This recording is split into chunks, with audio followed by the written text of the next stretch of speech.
Good evening, Lisa. Good evening, Andrew. It's late, isn't it? It is. It's gone 10 o'clock. It's gone 10 o'clock. But it's Are You Being Served Wednesday? Yes. Even though this will probably go up Thursday. Yes.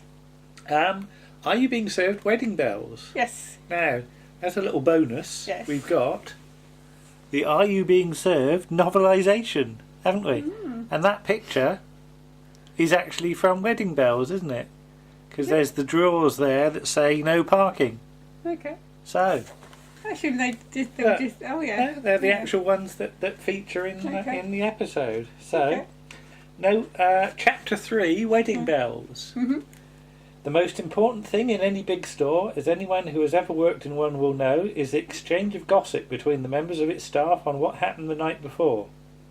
Though Mr. Humphreys likes to save his gossip until the coffee break, he can often be persuaded to part with it earlier, and this morning was no exception. ...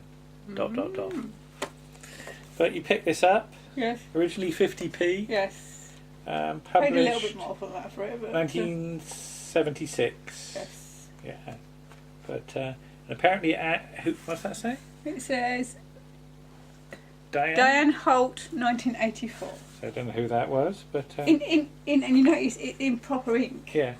But Jeremy Lloyd has been a writer for over 20 years. His credits for TV series include The Dickie Henderson Show, The Harry Seacombe Show, Rowan and Martin's Laugh-In, did you know that? Yes. And something which appears to be called the Thames Television Popular Whodunit Detective Show. Which, I know they mean whodunit, Yes. but they've done it all in italics Yes. as though That's the whole the Thames title. Television Popular Whodunit Detective Show is its full name. That wouldn't fit on the screen. No. Pertwee would have to do all the letters, wouldn't he? He'd be all up and down at the end. Right, anyway, Wedding Bells, come on. Mrs. Slocum's hair is what, grey? Grey blue. Blue, It looks depending on grey- what the camera shot is. It looks Yeah. grey in some shots and blue in others. It's the colour on the cover. Oh yes, there it is. Hang on. We can actually show Mrs. Slocum in all her glories. There she is, being all grey and blue. But you said you can see the join. Yeah, because obviously after a couple of series, because we're into the third series now, are we? Series 3, yes. So, yeah. Because they used to keep changing her hair colour, Yeah. it made her hair quite brittle and damaged. Right. So to stop that happening, Yeah. they gave her a series of wigs, All right. I think. And I believe, I might be wrong, but I believe I can see the join Yeah. on this one, because this looks sort of just there. It doesn't So look like it's quite touching. It's not an Early Wise wig. Then. No. But enter John Clegg with a very bad wig. But it's meant to be undetectable, and it's very detectable. Yeah, he wants a sweater. Mr. Granger's in the middle of a bowler hat, but Mr. Yes. Humphreys is free. Yes. Meanwhile, Mrs. Slocum's serving somebody. She says, "We're only here to be of service," and almost immediately starts talking to Miss Brahms. Miss Brahms, yes. Apparently, Mrs. Slocum was out with Mrs. Axelby at the over 25s night at the Palais, Yes. and she had a load of gin and tonics, but one of them was bad. One of the tonics was bad, because that happens, you know, she says. Or she had too much gin. Mr. Mash comes in with some tights, padded bras and briefs, or naughty knickers as he Naughty calls them. knickers, yes. And knickers with slogans on. Yeah. If you can read this, you're too close. Yeah. One with a pair of hands on. Yeah. One that says, "I love Elvis." Hello, cheeky. Yeah. Your flies are undone. And no parking. No parking. So there is the no parking knickers. Hey, there they are. Right. Oh, Miss Brahms had some that said, "In case of emergency, pull down," Yes. from her boyfriend. Yes. But she wouldn't wear. Mr. Mash is sent away, and Mrs. Slocum says these are vulgar garments. And she won't display them. Yeah, and she's quite prepared to resign over this, it Yes. seems. Yes. But Captain Peacock says that no one is irreplaceable. Then we cut to John Clegg in his very tight sweater. Very tight. With a huge sweater. roll neck, Yes. isn't it? Like, It's one of those big 70s ones with that covers your whole entire yeah. neck. You've got an itchy neck. You Yeah, couldn't get I it. never like those ones that tight, because they do make my neck itch, Yeah. and then you've got to stick your hand in it and scratch. He says he wants to go golfing in it, and it's a bit tight for that. Yes. So he has a practice with his swing. He does a few swings. If he's going to sort of. Apparently, he's got a very You small. can tell I've never played golf. He's got a very small handicap. Mm-hmm. There's a lot of tension in Shetland Wool because the sheep are nervous. Yes, because they live near a rock firing range. But this one's too tight, so they go to the next size up. Which is a 42, isn't it? 48. I think it was 48. 48. And that like almost goes down to his knees, doesn't it? does. It's like really, really long. And they tell him it'll shrink after the first wash. But having previously told him that the other one will get bigger. Yes. Yes. But he tries to take the little one off and gets stuck in it. Mr. Humphreys gets to hold the gentleman's rear. Yes. And they say it's like pulling a Christmas cracker. Yes. Mr. Lucas is pulling at the front, Mr. Humphreys is sort of holding on from to behind, the rear. and he wonders who's going to get the novelty. Yes. But his toupee comes off and gets stuck in the jumper. In the neck. Enter Mr. Rumbold looking ugly. And excuse me. Mrs. Slocum says about her knickers she's making a stand about them. Mr. Granger says that she's been nothing but trouble since she came here. And the sales of his trousers has gone down. Yeah, he'd be happy to see her resign as he could expand his trousers. Yes. Mrs. Slocum's underwear is causing friction. And she lists various offers she's had from rival stores. Marshall and Snellgrove, Harrods. Yeah. There's another one as well. But she's just about to go off to see young Mr. Grace when he actually comes out of the lift. He does. And they try and persuade him to have a silk handkerchief for his top pocket. But he actually ends up with a pair of Mrs. Slocum's drawers. Yes, a bright pink pair. Yeah, well, it's the no parking ones, I think. But Mr. Grace says Harry's got his eye on somebody and has had his eye on somebody for some time. Yeah. He's going to keep it a secret for the moment, but he wants a word with Mrs. Slocum. He invites her to tea in his office at 4 p.m. To discuss rings. To discuss a ring, Yes. So speculation starts up now. Yes. Will Mrs. Slocum be the power behind the throne? Yes.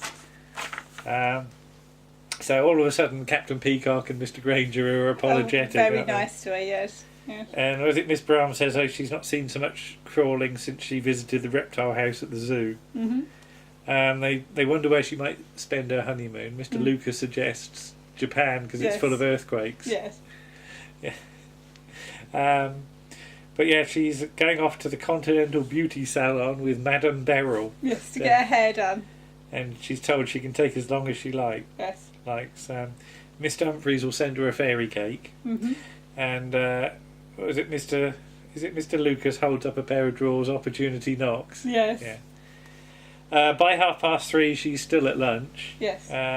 Old Mr. Grace gets another mention. Yes. So he's still he's been sort of feeded it. Well, fed he's into been it. mentioned right off and on since the start. So it says he doesn't get out much. yeah, well they keep on saying that. Yes. Yeah. Mr. Humphreys has been to a fancy dress party. He went as the Red Shadow, and he used the curtains from the guest bedroom and made his slippers curly. And they're going about Lawrence of Arabia. Something like that. Yeah. I don't quite get the connection between the two. Yeah, we've sort of glossed over a few lines there, Yes. haven't we? But he said his cab broke down and he ended up knocking out random doors, didn't In Golders Green. Yeah. But two policemen threw their hands round him and escorted him home for his own safety. Yes. So one was quite friendly, and what was it? He had sherry and showed him his handcuffs. How his handcuffs work. Yeah. Yeah. A bloke comes in for some trousers, and Mr. Lucas deals with him. Mrs. Slocum comes in, and she's been lacquered solid. Yes. She's got this. Is it sort of yellow at the base? Yellow. It's got all multicolours. Yellow, blue, just layers pinky and stuff, sort of isn't red, it?